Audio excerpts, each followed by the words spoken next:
الحمد لله الذي وصى الإنسان بوالديه إحسانا وبرا وأمره بطاعته وطاعة الوالدين. أشهد أن لا إله إلا الله وحده لا شريك له، وأشهد أن محمدا عبده ورسوله. اللهم صل وسلم على سيدنا محمد أفضل المخلوقين وعلى آله وأصحابه أجمعين. أما بعد، أيها المؤمنون، اتقوا الله أوصيكم ونفسي بتقوى الله وأحثكم على طاعته، واعلموا أن الجنة أعدت للمتقين. وقد قال الله تعالى في كتابه الكريم: أعوذ بالله من الشيطان الرجيم، إن المتقين في جنات وعيون udkhuluha bisalamin aminin. Maksudnya, sesungguhnya orang-orang yang bertakwa adalah ditempatkan di dalam beberapa taman surga dengan mata air terpancar padanya. Mereka dipersilakan oleh malaikat dengan berkata, masuklah kamu ke dalamnya dengan selamat sejahtera serta beroleh aman. Sidang jemaat yang dirahmati Allah, bertakwalah kepada Allah dan taatlah kepadanya sepanjang masa dan di mana saja kamu berada. Ketahuilah surga itu hanya disediakan untuk orang-orang yang bertakwa.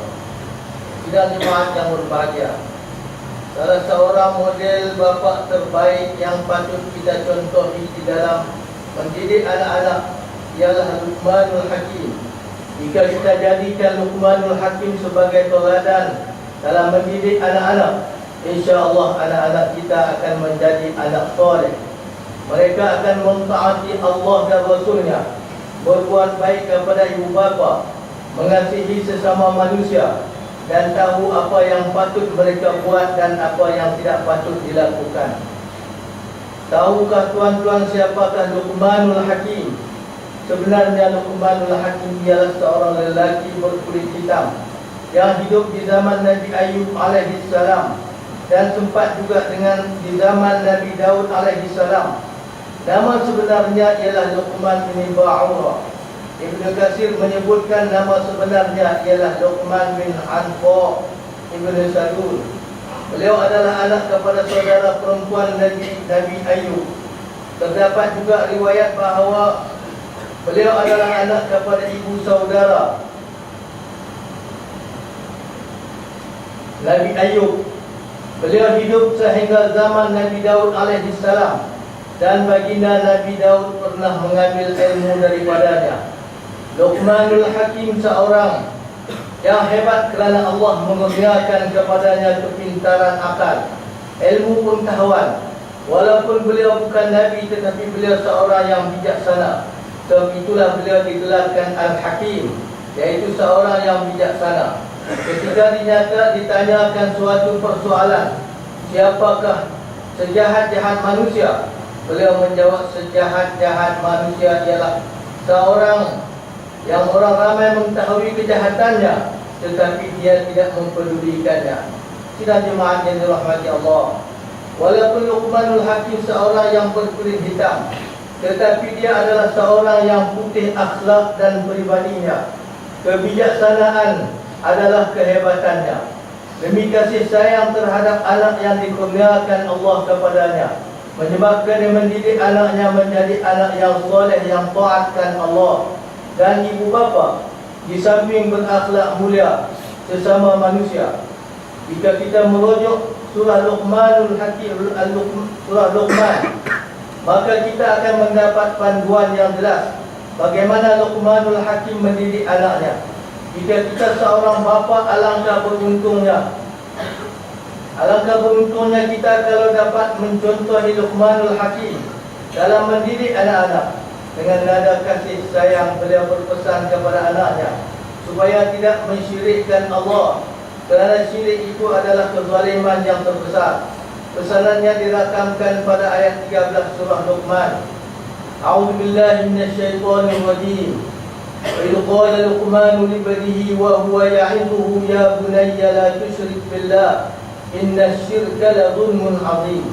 Maksudnya, dan ingatlah tatkala Luqman berkata kepada anaknya semasa dia memberi nasihat kepadanya, wahai anak kesayanganku, janganlah engkau persekutukan Allah dengan sesuatu yang lain.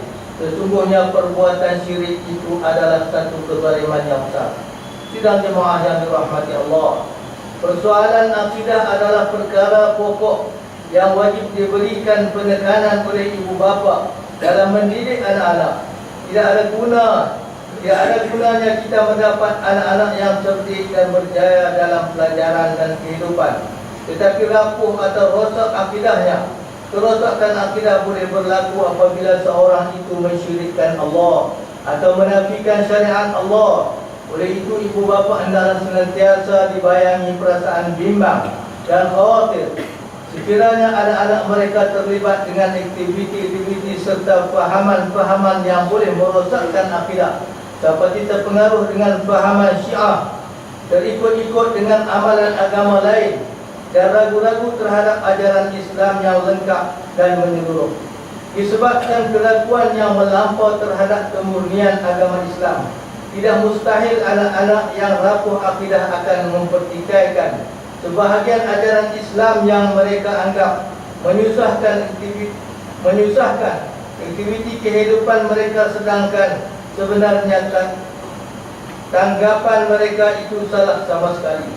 Oleh itu, langkah ibu bapa mengutamakan pendidikan akidah terhadap anak-anak, di samping senantiasa berpesan kepada mereka supaya menjaga akidah dengan tidak mensyirikkan Allah dan tidak terlibat dengan perkara-perkara yang boleh membatalkan akidah, adalah langkah yang sangat baik dan tepat. Ibu bapa seperti ini adalah ibu bapa yang bertanggungjawab. Mereka sebenarnya meniru cara Luqmanul Hakim yang berpesan kepada anaknya supaya tidak mensyirikkan Allah, dengan menyatakan bahawa syirik adalah kezaliman yang terbesar yang merugikan diri sendiri. Sidang jemaah yang dirahmati Allah, berikutnya Luqmanul Hakim berpesan kepada anaknya supaya mendirikan solat, menegakkan amru ma'ruf, nahyu munkar, dan bersabar apabila ditimpa musibah. Pesanan ini terkandung di dalam ayat 17 surah Luqman. Firman Allah, A'udzubillahi minasyaitonir rajim. Ya bunayya aqimis salata wa'mur bil ma'ruf wanha 'anil munkar wasbir 'ala ma asabak. Inna dzalika min azmil umur.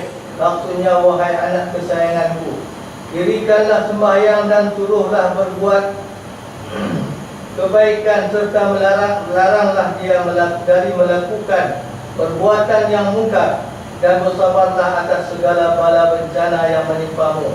Sesungguhnya yang demikian itu adalah dari perkara-perkara yang dikehendaki, diambil berat melakukannya. Berdasarkan keterangan ayat di atas, jika kita inginkan anak-anak yang hebat, maka senantiasalah memastikan mereka mendirikan solat, kerana solat yang dilakukan adalah bukti yang jelas seseorang itu mentauhidkan Allah. Di samping itu, solat yang dilaksanakan juga berperanan menggalakkan seorang melaksanakan perintah-perintah Allah yang lain, serta menyekat seorang itu daripada melakukan maksiat. Oleh itu, beruntunglah ibu bapa yang senantiasa menyuruh anak-anak mereka melakukan solat. Inilah ibu bapa yang mencontoh Luqmanul Hakim. Sidang jemaah yang dirahmati Allah, pada ayat 18 dan 19, Allah Subhanahu wa taala berfirman, A'udzubillahi minasyaitonir rajim. La tusa'ir khaddaka lin-nasi wa la tamshi fil ardi maraha. Innallaha la yuhibbu kulla mukhtalin fakhur. Waqtir fi masjidika waqud min sawtik. Inna ankaral aswati la sawtul hamir. Maksudnya, dan janganlah engkau memalingkan mukamu kerana memandang rendah kepada manusia, dan janganlah engkau berjalan di muka bumi dengan berlagak sombong. Sesungguhnya Allah tidak suka kepada tiap-tiap orang yang sombong, takabur, lagi membanggakan diri, dan sederhanakanlah langkahmu semasa berjalan. Juga merendahkanlah suara semasa berkata-kata. Sesungguhnya seburuk-buruk suara ialah suara kaldai. Dua ayat di atas menunjukkan keprihatinan Luqmanul Hakim terhadap akhlak anaknya.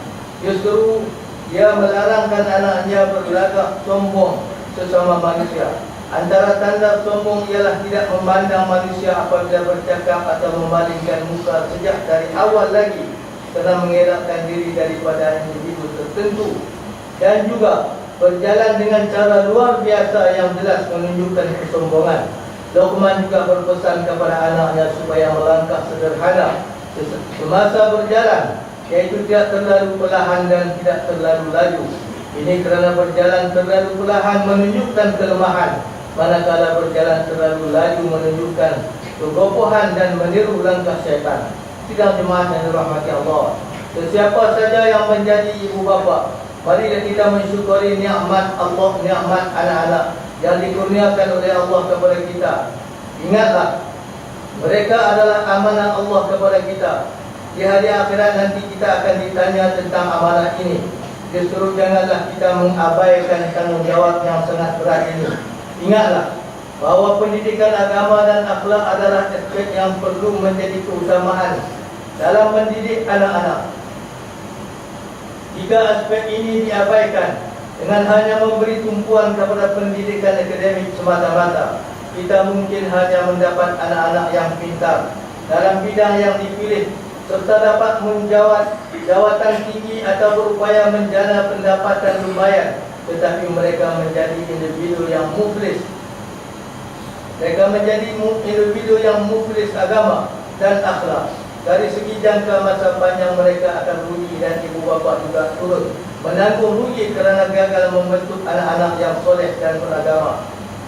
Ingatlah, pepatah orang-orang tua berkata, sesal dahulu pendapatan, sesal kemudian tidak berguna. A'udzubillahi minasyaitonir rajim. Al-mal wal banuna zinatul hayatid dunya wal baqiyatus salihatu khairun 'inda rabbika thawaban wa khairun amala. Maksudnya, harta benda dan anak pinak itu ialah perhiasan hidup di dunia, dan amal-amal soleh yang kekal faedahnya itu lebih baik pada sisi Tuhanmu sebagai pahala balasan yang lebih baik sebagai asas yang memberi harapan. Barakallahu li wa lakum bil Qur'anil azim wa nafa'ani wa iyyakum bima fihi minal ayati wal dzikril hakim wa taqabbala minni wa minkum tilawatahu innahu huwas samiul alim. Aqulu qawli hadha wa astaghfirullahal azim li wa lakum wa li sa'iril muslimina wal muslimat wal mu'minina wal mu'minat fastaghfiruhu innahu huwal ghafurur rahim. اللهم صل على سيدنا محمد وعلى آله وصحبه وسلم ورضي الله تبارك وتعالى عن كل الصحابة أجمعين.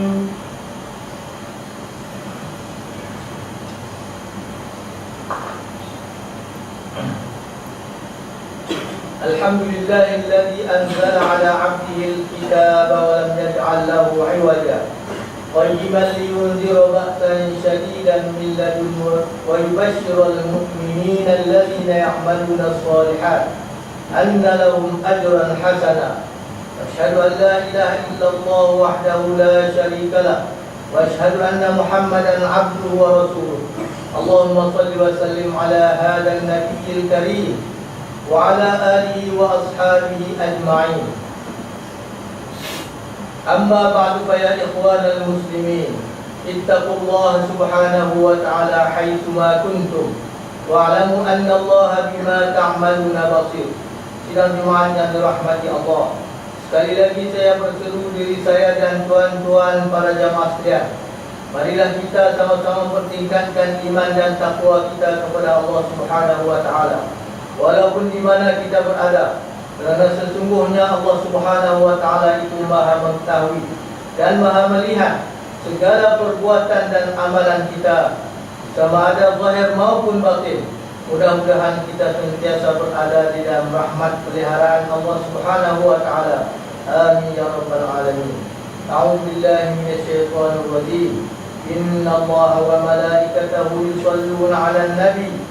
يا أيها الذين آمنوا صلوا عليه وسلموا تسليما اللهم صل على سيدنا محمد وعلى آل سيدنا محمد كما صليت على سيدنا إبراهيم وعلى آل سيدنا إبراهيم وبارك على سيدنا محمد وعلى آل سيدنا محمد كما باركت على سيدنا إبراهيم وعلى آل سيدنا إبراهيم في العالمين إنك حميد مجيد. وارض اللهم عن الخلفاء الراشدين ساداتنا أبي بكر وعمر وعثمان وعلي وعن بقية الصحابة والقرابة والتابعين ومن تبعهم بإحسان إلى يوم الدين.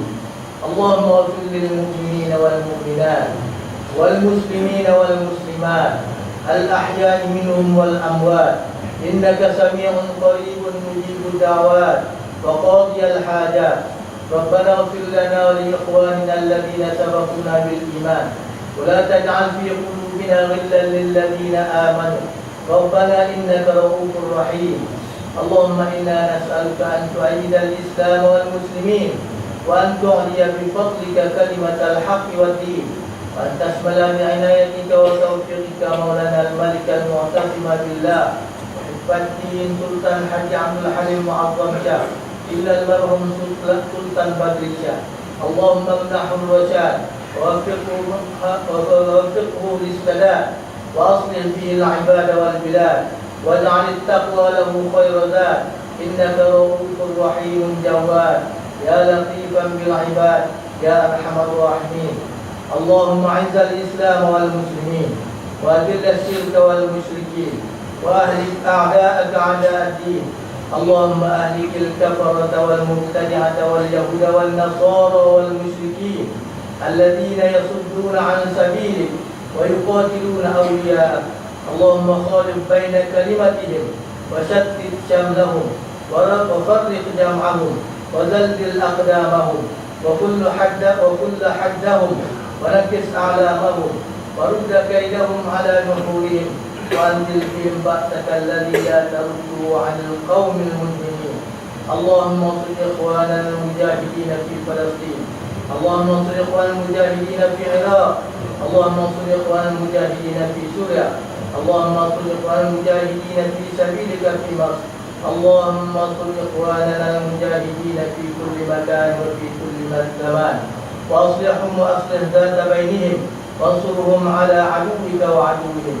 اللهم يا منزل الكتاب يا مجري السحاب يا هادم الأحزاب اهزمهم وانصر عليهم. اللهم اجعل الدائرة عليهم. اللهم أرسل العذاب عليهم. اللهم أخرجهم عن دائرة الحلم واسلبهم مدد الإمهال وغل أيديهم وأرجلهم واربط على قلوبهم ولا تبلغهم الآمال. يا عظيم السلطان يا قديم الإحسان يا دائم النعم يا باسط الرزق يا كثير الخيرات يا واسع العطاء يا دافع البلاء يا سامع الدعاء. ربنا ظلمنا أنفسنا وإن لم تغفر لنا وترحمنا لنكونن من الخاسرين. ربنا آتنا في الدنيا حسنة وفي الآخرة حسنة وقنا عذاب النار. عباد الله إن الله يأمر بالعدل والإحسان وإيتاء ذي القربى واليتامى وينهى عن الفحشاء والمنكر والبغي يعظكم لعلكم تذكرون. فاذكروا الله العظيم الجليل يذكركم واشكروه على نعمه يزدكم واسألوه من فضله يعطكم ولذكر الله أكبر والله يعلم ما تصنعون. أقم الصلاة.